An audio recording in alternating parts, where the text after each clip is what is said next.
In today's video, I'm going to teach you how to fix date in Google Sheets if your dates look off, like showing as 2026-05-11 when you really want 05-11-2026, or vice versa.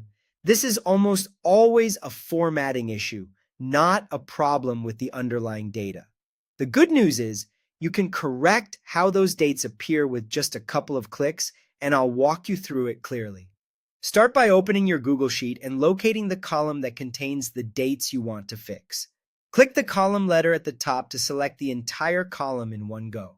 If your first row is a header, make sure it's part of the same format you want, or skip it by selecting only the cells with actual dates.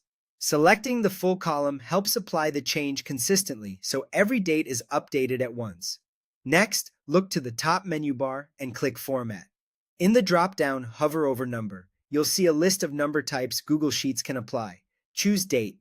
As soon as you click Date, Sheets will reformat how those values are displayed. You might notice the appearance changes immediately to a default date style based on your spreadsheet's locale settings. Finally, choose the display you prefer. After you've set the cells to date, pick your preferred format from the available date styles. You'll typically see options that look like month, day, year, day, month, year, or year, month, day. Select the style that matches how you want your dates to appear, such as 05-11-2026 or 2026-05-11.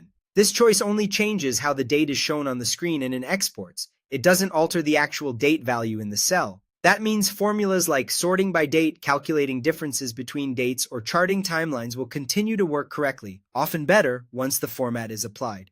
A few quick tips as you do this. If you select the column and nothing seems to change, it's possible some cells were typed as plain text rather than true dates.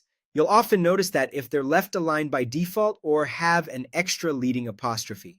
For most people, though, simply applying the date format is enough to get everything looking consistent. If you pick a style and decide it's not what you want, you can always undo and try another. And that's it. Select the column, choose format, number, date, then pick the style you prefer. With those steps, your sheet will present dates cleanly and consistently, making your data easier to read, filter, and share.